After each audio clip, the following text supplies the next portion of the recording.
Maya Rodriguez checked her phone for the third time in 5 minutes. The flight to Phoenix would leave in 40 minutes, and she still needed to get through security again. Her connecting flight had been delayed, and now everything felt rushed. She pulled her worn backpack higher on her shoulder and hurried toward the baggage claim area at Denver International Airport. The black suitcase appeared on the conveyor belt, and Maya grabbed it without looking too closely. All black suitcases looked the same to her.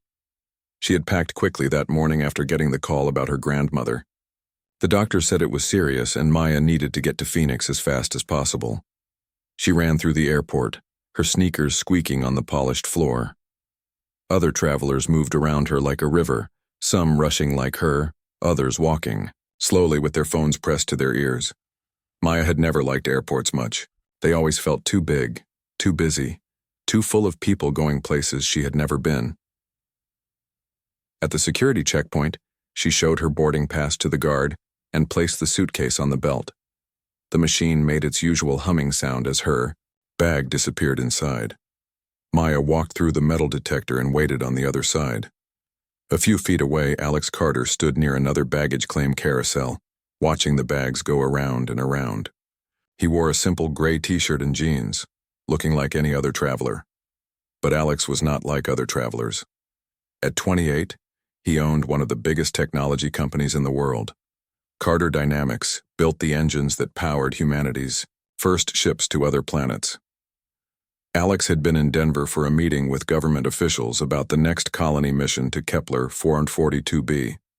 The meeting had gone well. Very well. They had approved his new engine design, the one that would let humans travel farther into space than ever before. The prototype plans were in his suitcase along with other important documents about humanity's expansion to distant worlds. He looked at his watch. His flight to Los Angeles would leave soon. He needed to get his bag and go. But as he watched the carousel turn, he realized something was wrong. His black suitcase was not there. He had been waiting for 15 minutes and every bag looked familiar except his own. Alex walked to the airline desk. The woman behind the counter had tired eyes and a name tag that said Betty. "I can't find my suitcase," Alex said. "Flight 47 from Washington." Betty typed something into her computer. "Can you describe it?" "Black, medium size with a small tear on the corner." Alex knew his suitcase well. He had traveled with it to 12 different countries in the past year. "Let me check." Betty's fingers moved across the keyboard. "Oh, I see the problem. Someone else took a bag from that carousel about 20 minutes ago. A young woman. She was in a hurry to catch a connecting flight." Alex felt his heart beat faster. The documents in that suitcase were worth millions of dollars. More than that, they contained secrets about technology that could change humanity's future. If they fell into the wrong hands, it could set back space exploration by years. "Do you know which flight she took?" Alex asked. "Flight 238 to Phoenix. Left about 10 minutes ago." Alex pulled out his phone and made a call. Within seconds, he was talking to his assistant, Karen. "I need you to track someone," he said. "A woman who took the wrong suitcase from Denver Airport. She's on flight 238 to Phoenix. I need to know where she's going and how to contact her." "Right away, Mr. Carter," Karen said. "Should I send security?" Alex thought for a moment. He could send his security team to get the suitcase. It would be fast and simple. But something made him pause. The airline worker had said the woman was in a hurry, rushing to catch her flight. She had not looked at the suitcase carefully. This was probably just an honest mistake. "No," Alex said. "I'll handle this myself. Just find out who she is and where she's staying in Phoenix." "Are you sure, sir? Those documents—" "I'm sure. This person doesn't know what she has. If she wanted to steal something, she would have picked a more expensive-looking bag." Alex ended the call and walked toward the departure gates. He would take the next flight to Phoenix. It had been a long time since he had dealt with a problem personally instead of sending someone else to fix it. Most people in his life knew exactly who he was and what he was worth. They treated him differently because of his money and his company, but this woman, whoever she was, had no idea who Alex Carter was. She had just grabbed the wrong bag and run to catch her flight. For some reason, Alex found this interesting. When was the last time someone had taken something from him without knowing his name or his bank account? On the airplane 30,000 feet above Colorado, Maya finally had time to breathe. She leaned back in her seat and closed her eyes. Her grandmother had raised her after her parents died in a car accident when Maya was 12. The old woman had worked 2 jobs to pay for Maya's college. Now Maya was in her final year studying aerospace engineering, and her grandmother was sick. The doctors had not told Maya much over the phone, just that she needed to come quickly. Maya had used the last of her savings to buy the plane ticket. She would figure out everything else when she got to Phoenix. Maya looked down at the black suitcase in the overhead bin. She had packed so quickly that morning, throwing clothes into the bag without thinking. But now she tried to remember what she had packed. Had she brought her laptop? Her textbooks? She would need them if she had to stay in Phoenix for more than a few days. The airplane began its descent into Phoenix Sky Harbor Airport. Maya could see the desert stretching out below, brown and endless under the afternoon sun. Somewhere down there, her grandmother was in a hospital bed waiting for her. Maya had no idea that in Los Angeles, a millionaire was boarding another plane to Phoenix, carrying her suitcase and wondering about the person who had accidentally changed both of their lives forever. Maya sat in the uncomfortable plastic chair next to her grandmother's hospital bed. The old woman looked so small under the white sheets, her breathing slow and steady. The doctors had said she was stable now, but she needed to rest. Maya held her grandmother's wrinkled hand and tried not to cry. It was almost midnight when Maya finally left the hospital. She took a taxi to a cheap motel near the airport. The room smelled like old carpet and cleaning chemicals, but it was all she could afford. Maya dropped onto the bed and stared at the ceiling. Tomorrow she would need to figure out how to pay for her grandmother's medical bills, but tonight she was too tired to think. She remembered the black suitcase sitting on the floor. Maya had not unpacked since arriving in Phoenix 6 hours ago. She had gone straight from the airport to the hospital. Now she needed clean clothes for tomorrow. Maya unzipped the suitcase and immediately knew something was wrong. The first thing she saw was an expensive-looking shirt, still with the price tag attached. $200 for a shirt. Maya had never owned anything that cost more than $50. She lifted the shirt and found more expensive clothes underneath. Designer jeans, leather shoes that probably cost more than her rent, and a watch that looked like it belonged in a jewelry store window. Maya's heart started beating faster. This was definitely not her suitcase. Under the clothes, Maya found things that made even less sense. A tablet computer that was thinner and more advanced than anything she had seen in stores. When she turned it on, it asked for a fingerprint to unlock. There were also several phones, each one looking like it came from the future. But the strangest things were the papers. Maya pulled out a thick folder filled with documents covered in complex mathematical equations. The title page said, Quantum Fold Manipulation Drive, Phase 3 Testing Results. Maya recognized some of the math from her engineering classes, but most of it was far beyond anything she had studied. She flipped through more pages. Faster-than-light propulsion systems. Kepler 442b colony mission timeline. Interstellar navigation protocols. Maya's hands started shaking as she read. These documents were about space travel, but not the kind of space travel that existed today. This was about traveling to other star systems, about humans living on planets hundreds of light years away. Maya had dreamed about space exploration since she was a child. She had chosen aerospace engineering because she wanted to help humans reach the stars. But what she was reading seemed impossible. According to these papers, humans were not just planning to visit other planets. They were already living there. Documents mentioned something called Colony Ship Designation CS-7 and Second Wave Settlement Protocols. There were maps of star systems Maya had never heard of, with detailed notes about which planets could support human life. One page showed a timeline stretching out 50 years into the future, with plans for establishing cities on worlds orbiting distant suns. Maya found herself reading for hours. The mathematics were incredibly complex, but she began to understand pieces of it. Someone had figured out how to fold space to make distances between stars shorter. The technology described in these papers would let humans travel faster than light, reaching other worlds in months instead of thousands of years. This was the kind of breakthrough that would change everything for humanity. No more being stuck on one planet. No more worrying about Earth running out of resources or space. Humans could spread across the galaxy, building new homes among the stars. But why did these documents exist? Maya had never heard of colony ship CS-7 or any of the missions described in the papers. If humans were really living on other planets, why was it not on the news every day? Why did the world still act like space travel was limited to the Moon and Mars?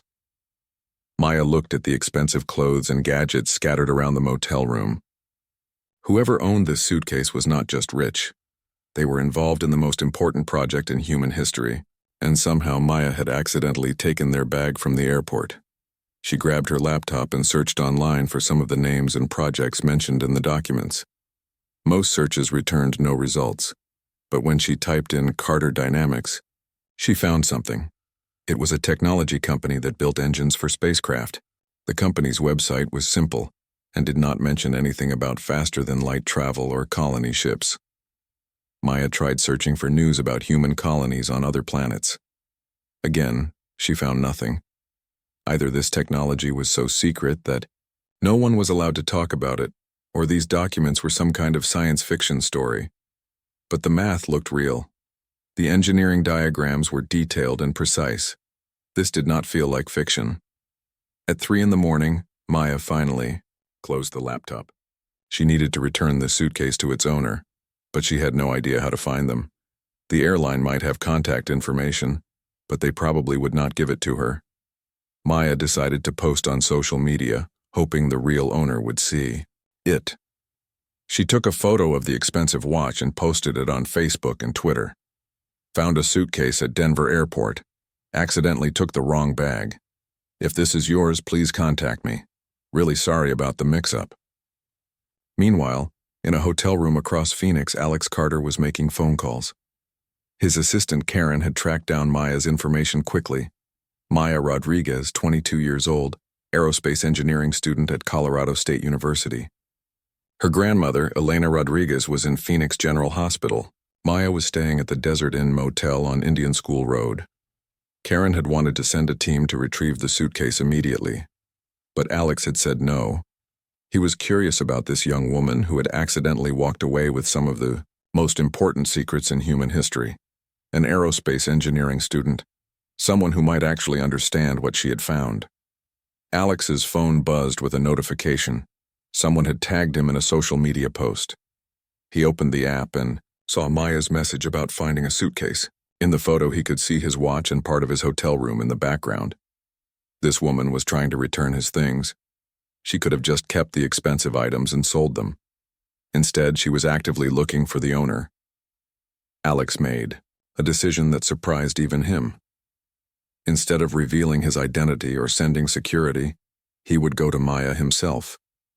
He would meet this person who had stumbled into his world by accident. For the first time in years, Alex would talk to someone who did not know his name or his fortune. He looked at the folder of backup documents on his desk.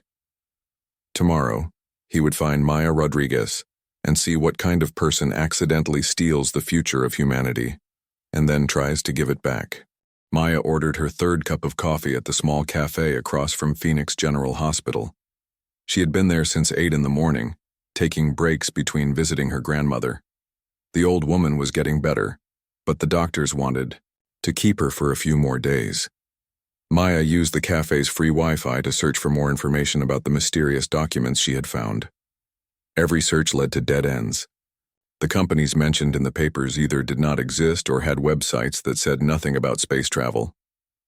Maya had printed out some of the simpler equations and was trying to work through them when someone sat down at her table.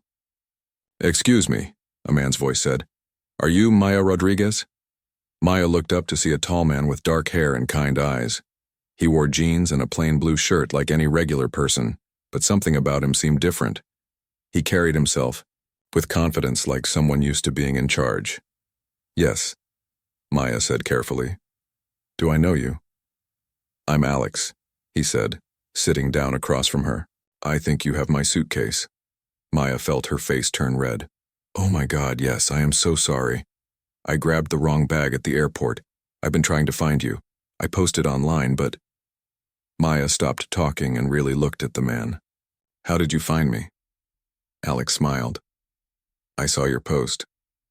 Thank you for trying to return it. Most people would have just kept the expensive stuff and thrown away the papers. I would never steal anything, Maya said quickly. I was in a hurry to catch my flight. My grandmother's in the hospital and I just grabbed the first black suitcase I saw. I didn't even realize it wasn't mine until I opened it last night. How is your grandmother? Alex asked.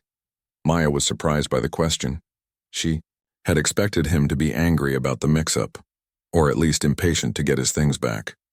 Instead, he seemed genuinely concerned. She's better today. The doctors think she'll be okay, but she needs to stay in the hospital for a while. Maya gestured toward the hospital building across the street. I've been going back and forth between here and the cafe all day. That must be stressful, Alex said. Being far from home, worried about family. It is, Maya admitted. She studied Alex's face. There was something familiar about him, but she could not place it. Can I ask you something? Sure. Those papers in your suitcase, the ones about space travel and colony ships, are they real? Alex was quiet for a moment. He had not expected this question. Most people would have focused on the expensive clothes and gadgets, not the technical documents. What did you think about them? I think they're incredible, Maya said, her voice getting excited. I mean, if they're real. The mathematics are so advanced. Someone figured out how to manipulate space-time to create faster-than-light travel. And the colony ship designs, they're planning to send thousands of people to other star systems. Alex leaned forward. You understood the mathematics? Some of it. I'm studying aerospace engineering, so I know the basics. But this is way beyond anything we're learning in school. This is like science fiction, except the math actually works. Maya paused. At least I think it does. Are you a scientist? Something like that, Alex said. What's your opinion on space exploration? Do you think humans should be trying to reach other planets? Maya's eyes lit up. Are you kidding? It's the most important thing we could be doing. Earth won't last forever. The sun will eventually burn out, and even before that, we might run out of resources. But if we can spread out to other worlds, humanity could survive for millions of years. Even if it's dangerous, even if some people might die trying, everything important is dangerous, Maya said. When humans first crossed oceans, some ships sank. When we first flew airplanes, some crashed. But we kept trying because we knew it was worth it. Space is just the next ocean to cross. Alex found himself smiling. This young woman understood something that many of his highly paid advisors did not. Space exploration was not just about science or technology. It was about ensuring humanity's survival and growth. You said you're studying aerospace engineering. What do you want to do after you graduate? I want to work on spacecraft, Maya said without hesitation. Real spacecraft that can take people to other worlds. Not just satellites or space stations, but ships that can carry families to new homes among the stars. She laughed. I know it sounds silly. We're probably decades away from that kind of technology. Maybe not as far as you think, Alex said quietly. Maya stared at him. What do you mean? Before Alex could answer, Maya's phone rang. She looked at the screen and saw it was the hospital. I have to take this, she said, answering the call. Hello? Alex watched Maya's face change as she listened to whoever was on the other end of the call. Her expression went from worried to relieved to confused. Okay, thank you, Maya said, ending the call. She looked at Alex with a puzzled expression. That was weird. The hospital just called to say my grandmother's medical bills have been paid. All of them. They said an anonymous donor covered everything. Alex tried to keep his expression neutral. He had made a few calls that morning after learning about Maya's situation. It had been easy to arrange payment for the medical bills. That's amazing, Alex said. You must have a very generous friend or family member. But that's just it, Maya said. I don't know anyone with that kind of money. My family doesn't have much, and most of my friends are college students like me. The bills were over $30,000. Who would just pay that for us? Alex shrugged. Maybe someone who believes good things should happen to good people. Maya stared at him suspiciously. You wouldn't happen to know anything about this, would you? I'm just a guy trying to get his suitcase back, Alex said, but his smile gave him away. Right, Maya said slowly. Just a regular guy who carries around documents about interstellar travel and has enough money to... She stopped talking and looked at Alex more carefully. What did you say your last name was? I didn't, Alex said. Maya grabbed her phone and started typing. After a few seconds, her eyes went wide. Carter, Alex Carter. You're the CEO of Carter Dynamics. Alex nodded. Guilty. You're worth like billions of dollars. Money is just numbers on a computer screen, Alex said. What matters is what you do with it. Maya sat back in her chair. You paid my grandmother's hospital bills. I did. Why? Because you tried to return something that didn't belong to you, even though you could have kept it. Because you care more about your family than money, and because you understand that humanity's future is among the stars. Alex leaned forward. Maya, how would you like to help build the ships that will carry people to those stars? Maya stared at Alex across the cafe table. You want me to work for you? I want you to help change the world, Alex said. Or maybe change the galaxy. But I'm just a student. I haven't even graduated yet. Some of the best ideas come from people who haven't been told what's impossible, Alex replied. You looked at those documents and understood them better than engineers with 20 years of experience. Maya's phone buzzed with a text message from her cousin Carlos. Abuela is asking for you. She's awake and feeling better. I need to go see my grandmother, Maya said, standing up. She's the reason I'm here. Can I come with you? Alex asked. I'd like to meet her. Maya looked at him suspiciously. Why? Because family is important, and because I want to understand who you are. 20 minutes later, they walked into Elena Rodriguez's hospital room. The elderly woman was sitting up in bed, looking much better than she had the day before. Her gray hair was neatly brushed and her dark eyes were alert and curious. Mija, Elena said, reaching out to Maya. Come here. Maya hugged her grandmother carefully. How are you feeling, Abuela? Much better. The doctors say I can go home in 2 days. Elena looked at Alex, who was standing quietly near the door. And who is this handsome young man? This is Alex, Maya said. He's a friend. Elena raised an eyebrow. Just a friend? You never bring young men to meet me unless they're special. Maya felt her face turn red. Abuela, please. Alex stepped forward and offered his hand to Elena. It's very nice to meet you, Mrs. Rodriguez. Maya has told me a lot about you. Has she? Elena shook Alex's hand and studied his face. What kind of work do you do, Alex? I work with technology, spacecraft engines mostly. Elena's eyes lit up. Like rockets? Maya loves rockets. When she was little, she used to build them out of cardboard boxes and pretend to fly to the moon. Abuela, Maya said, embarrassed. It's true, Elena continued. She would spend hours drawing pictures of spaceships and planets. Her teachers thought she was just dreaming, but I always knew she would do something important with space. Alex smiled. She still loves space. We were just talking about plans to visit other planets. Other planets? Elena looked interested. Are we really going to do that someday?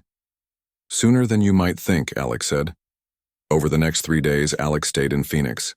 He told Maya he was extending his business trip, but the truth was he had never felt so comfortable talking to someone. Maya was different from everyone else in his life. She did not care about his money or his company. She cared about ideas, about the future, about making life better for people. They spent hours walking around Phoenix talking about space exploration and human expansion to the stars. Maya showed Alex pictures of rockets she had built in college, and Alex explained how his company's engines worked. They visited the Arizona Science Center together, where Maya got excited about every exhibit like a child seeing magic tricks. Look at this, Maya said. pointing to a display about Mars exploration. They're planning to send people to Mars in the next 10 years. Can you imagine actually walking on another planet? I can, Alex said quietly. In fact, the first colony ship to Proxima Centauri will launch next year. Maya stopped walking and turned to stare at him. What did you say? Alex realized he had revealed more than he intended. The Proxima Centauri mission was highly classified. Only a few dozen people in the world knew about it. I shouldn't have said that, Alex said. But you did say it. There's really a ship going to Proxima Centauri? With people on it? Alex looked around to make sure no one was listening. Maya, what? I'm about to tell you a secret. If the wrong people found out, it could put lives in danger. I won't tell anyone, Maya said immediately. The documents you found in my suitcase are real. Humans have been living on other planets for 5 years. Now we have colonies on 3 different worlds and we're planning to establish more. Maya sat down on a nearby bench, looking stunned. Why is it secret? This is the most amazing thing that's ever happened. Why aren't people celebrating? Because not everyone wants humanity to expand into space, Alex said, sitting next to her. Some governments think it's too expensive. Some religious groups think it's against God's will. Some corporations are afraid they'll lose power if people can start fresh on new worlds. But this is about survival, Maya said. This is about making sure humans don't disappear if something happens to Earth. You understand that. I understand that. But convincing everyone else is harder. Maya was quiet for a long time, processing what Alex had told her. Finally, she looked at him with new respect. You're not just a businessman, are you? You're trying to save humanity. I'm trying to give humanity a future, Alex said. But I can't do it alone. I need people who share the vision, people who understand that our destiny is among the stars. And you think I'm one of those people? I know you are. I've watched you these past few days. You get excited about ideas that most people think are impossible. You see problems as challenges to solve, not reasons to give up. And you care more about helping people than helping yourself. Maya thought about her grandmother, lying in the hospital bed 2 days ago, and how Alex had quietly paid for her treatment without asking for anything in return. Why me? Maya asked. You could hire anyone. Scientists with advanced degrees, engineers with years of experience. Because you see what they don't, Alex said. You see the big picture. When you look at the stars, you don't just see distant lights. You see future homes for human families. You see children playing on beaches under alien suns. You see humanity spreading across the galaxy, becoming something greater than we've ever been. Maya looked up at the sky, even though it was daytime, and no stars were visible. If I said yes, what would I be doing? Helping design the next generation of colony ships. Ships that will carry 10,000 people to worlds we've never even visited yet. Ships that will be humanity's arks, carrying our species to safety among the stars. Maya's heart was racing. This was everything she had ever dreamed about. Everything she had hoped to be part of someday. But it also meant leaving behind everything she knew. Can I think about it? She asked. Of course, Alex said. But Maya, whatever you decide, I want you to know something. Meeting you has reminded me why I started this work in the first place. It's not about the technology or the money or the achievement. It's about giving people like your grandmothers, great-grandchildren, a chance to see wonders we can't even imagine yet. Maya had been thinking about Alex's offer for 2 days when her grandmother took a sudden turn for the worse. Elena had been getting better, ready to go home, when she started having chest pains again. The doctors rushed her into emergency surgery, and Maya spent 12 hours in the waiting room, terrified and alone. Alex found her there at 3 a.m, asleep in an uncomfortable plastic chair. He had been checking with the hospital every few hours since Elena's condition changed. When he saw Maya curled up in the chair, still wearing the same clothes from 2 days ago, his heart broke. Maya, he said gently, touching her shoulder. She woke up immediately. Alex, what are you doing here? And I heard about your grandmother. How is she? Maya's eyes filled with tears. They won't tell me anything. She's been in surgery for hours. The doctor said something about complications, but then they wouldn't explain what that meant. Alex sat down next to her. Have you eaten anything today? I'm not hungry. When did you last eat? Maya tried to think. Yesterday morning, I think. Alex stood up. Come on, there's a cafeteria on the second floor. You need food. I can't leave. What if the doctor comes looking for me? I'll have someone watch for the doctor. You're no good to your grandmother if you collapse from hunger. Maya was too tired to argue. They walked to the cafeteria together, and Alex bought her a sandwich and coffee. Maya ate slowly, not really tasting the food. She raised me, Maya said quietly. After my parents died, she worked 2 jobs to pay for everything. She never complained, never made me feel like a burden. She saved money for my college by eating cheap food and wearing old clothes. I owe her everything. She sounds like an amazing woman, Alex said. She is. And now she's dying and there's nothing I can do about it. The doctors here are good, Alex said. But if you want, I can have her moved to a better hospital. There's a heart specialist in Los Angeles who's the best in the world. Maya looked at him. That would cost hundreds of thousands of dollars. Money isn't important. It is to people who don't have it, Maya said. You've already done too much. You paid her hospital bills. I can't let you spend more money on us. Maya, you don't understand. I have more money than I could spend in 10 lifetimes. Using some of it to help someone who matters to you is the least I can do. Why?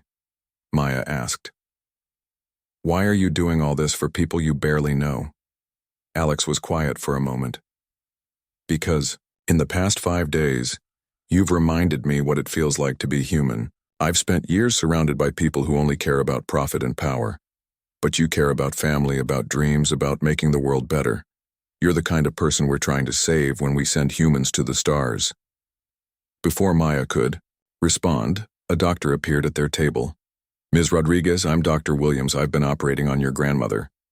Maya jumped up. Is she okay? She's stable now. The surgery went well, but she's very weak. The next few hours will be critical. Dr. Williams paused. I have to ask, are you related to Alexander Carter? Maya looked confused. What? Alex stood up. I'm Alexander Carter. Mr. Carter, your assistant called earlier. She said you wanted us to consult with Dr. Peterson in Los Angeles about Mrs. Rodriguez's case. Maya turned to stare at Alex. You called in a specialist? Dr. Peterson is flying here tonight, Dr. Williams continued. He's bringing some experimental equipment that might help your grandmother's recovery. Mr. Carter, your company is paying for all of this? Yes, Alex said simply. Dr. Williams nodded. Well, Mrs. Rodriguez is very lucky to have such generous friends. Dr. Peterson has saved patients that other doctors said were hopeless. After the doctor left, Maya sat back down heavily. You brought a specialist from Los Angeles without asking me. I wanted to help. You wanted to control the situation, Maya said, her voice getting louder. Just like you control everything else. That's not fair, isn't it? You're Alexander Carter, the billionaire. You snap your fingers and doctors fly across the country. You make phone calls and hospital bills disappear. You offer people jobs that change their entire lives. Maya stood up. What else have you been controlling, Alex? I haven't been controlling anything. I've been trying to help. Have you? Or have you been trying to buy me? Alex felt like she had slapped him. Buy you? Think about it from my perspective. You're incredibly rich and powerful. I'm a broke college student. You pay my grandmother's medical bills. You bring in expensive doctors. You offer me a dream job. What am I supposed to think? You're supposed to think that I care about you, Alex said quietly. Do you? Or do you just want something from me? Alex stared at her. What would I want from you that I couldn't get somewhere else? I don't know. Maybe you like having someone around who doesn't know how important you are. Maybe you enjoy pretending to be a regular person for a few days. That's not what this is about. Then what is it about, Alex? Why are you really here? Alex was quiet for a long time. Finally, he said, because for the first time in years, I met someone who sees me as a person, not as a bank account, because you care about the same things I care about, Because when you talk about humanity's future in space, your eyes light up the same way mine do. And because you need me for your space program? No, Alex said. I need you because I'm falling in love with you. Maya felt her breath catch. What? I've been in love with you since our first conversation at the cafe. Not because you're useful to my company, but because you're the most amazing person I've ever met. You're honest and brave and passionate about making the world better. You put your family before yourself, even when it costs you everything. Maya sat back down. Alex, I know it's crazy. We've only known each other for 5 days, but I've never felt this way about anyone before, and yes, I want you to work with me on the space program. But not because I need you for business. Because I want to build humanity's future with you. Maya looked at him, trying to read his face. How do I know you're telling the truth? How do I know this isn't just some rich guy trying to impress a poor girl? Because I'm telling you the truth now, Alex said. Even though it might make you hate me. What truth? Alex took a deep breath. The reason your grandmother got sick wasn't natural. Someone poisoned her. Maya felt the world spin around her. What are you talking about? There are people who don't want the space program to succeed. They've been watching me, looking for ways to stop what we're doing. When they found out I was spending time with you, they decided to send a message. You're saying someone tried to kill my grandmother to get to you? Yes. And Maya, I'm so sorry. This is my fault. I should have protected you better. Maya stared at him in shock. Everything she thought she knew about the past week suddenly looked different. Get away from me, she whispered. Maya, please, get away from me, Maya shouted. This is all your fault. My grandmother almost died because of you. Maya ran from the cafeteria, leaving Alex alone at the table, wondering if he had just lost the most important person in his life. Maya spent the rest of the night sitting in her grandmother's hospital room, holding the old woman's hand and thinking about everything Alex had told her. Elena was sleeping peacefully now, her breathing steady thanks to the machines Dr. Peterson had brought from Los Angeles. The specialist had confirmed what Alex suspected. Elena had been poisoned with a slow-acting toxin designed to mimic heart problems. At sunrise, Maya's phone buzzed with a text message from Alex. I'm leaving Phoenix today. I understand why you're angry and I don't blame you.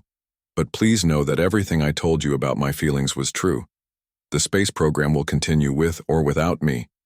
But humanity needs people like you to make it succeed. Don't let what happened to your grandmother stop you from reaching for the stars. Maya stared at the message for a long time.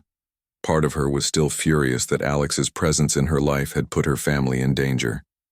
But another part of her understood that Alex was trying to save humanity, and dangerous people would always try to stop important work. Dr. Peterson knocked on the door and came into the room. Your grandmother is going to be fine, he said. The toxin is completely out of her system now. She should wake up in a few hours and she can go home in 2 days.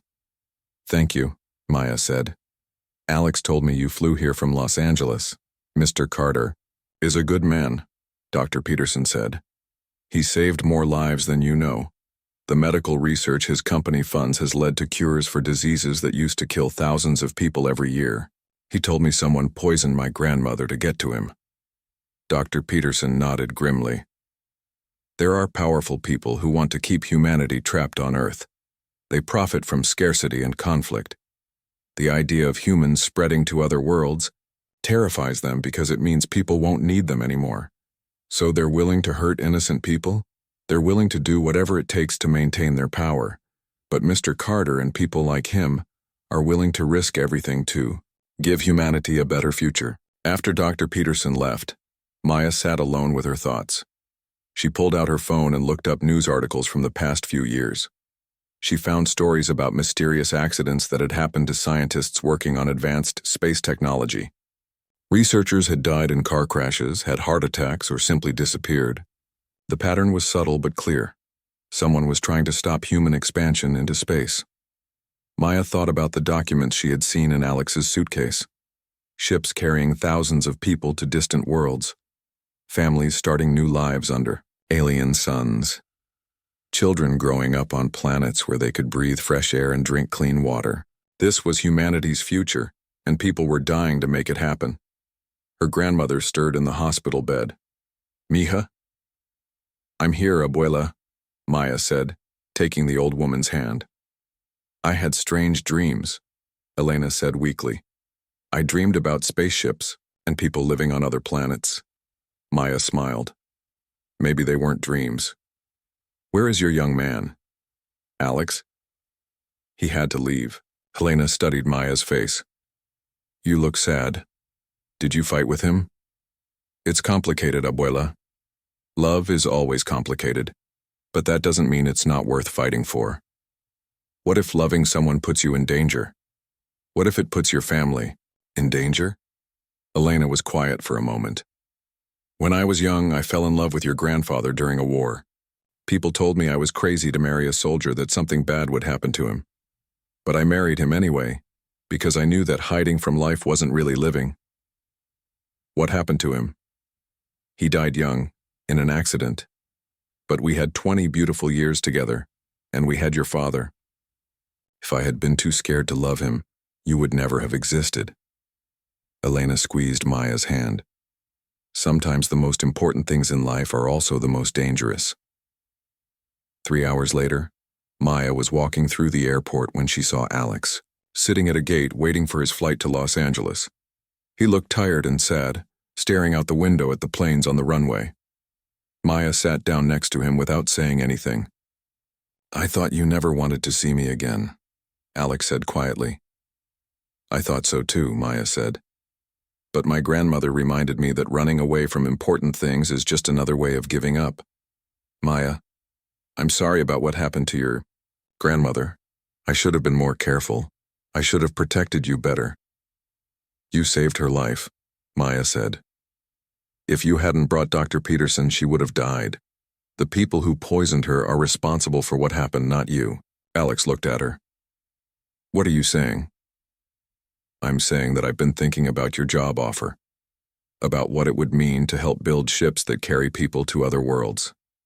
And I want to do it. Not because of the money or because I'm in love with you, but because it's the right thing to do.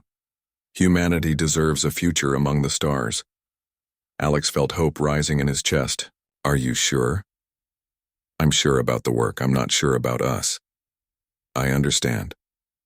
Maya turned to face him. "Alex, do you really love me? Or do you just love the idea of me? I love that you tried to return a suitcase to a stranger even when you had no money. I love that you care more about your grandmother than yourself. I love that you see the stars and think about families having picnics on distant beaches. I love that you believe humanity can be better than it is. And I love that you're trying to save our entire species," Maya said. "Even when it puts you in danger. Even when people try to stop you. So where does that leave us?" Maya smiled. "It leaves us building spaceships together and seeing what happens." 6 months later, Maya stood next to Alex on the observation deck of Carter Dynamics, main facility in Nevada. Below them, thousands of workers were putting the finishing touches on Colony Ship Designation CS-8, the largest spacecraft ever built by humans. The ship would carry 12,000 people to Kepler 452b, a planet so similar to Earth that scientists called it Earth's cousin. "The launch is in 2 weeks," Alex said. "Are you nervous?" "Excited," Maya said. "This ship will carry more people to a new world than have ever traveled in space before. Families who will build cities and farms and schools under a different sun. Dr. Peterson says your grandmother is strong enough to attend the launch." Maya smiled. "She wouldn't miss it. She says she wants to see humanity take its next big step." Alex put his arm around Maya. "I have something to tell you." "What?" "The ship after this one, CS-9. We're going to need someone to help design it. Someone who understands that we're not just building machines, we're building humanity's future. Are you offering me another job?" "I'm offering you a partnership in the company, in the work, and in life." Alex pulled a small box from his pocket. "Maya Rodriguez, will you marry me and help me carry humanity to the stars?" Maya looked at the ring, then at Alex. then at the massive spaceship below them. In 2 weeks, that ship would leave Earth forever, carrying thousands of people to a new home among the stars. Because of the work they had done together, children would grow up on worlds their parents had never seen. Humanity would survive and thrive across the galaxy. Yes, Maya said. Let's build the future together. As they kissed on the observation deck, the sun set behind the spaceship that would soon carry humanity's dreams to the stars. Maya's accidental luggage mix-up at Denver Airport had led to this moment. A love story that became humanity's greatest adventure, a chance encounter that changed the destiny of the entire human race.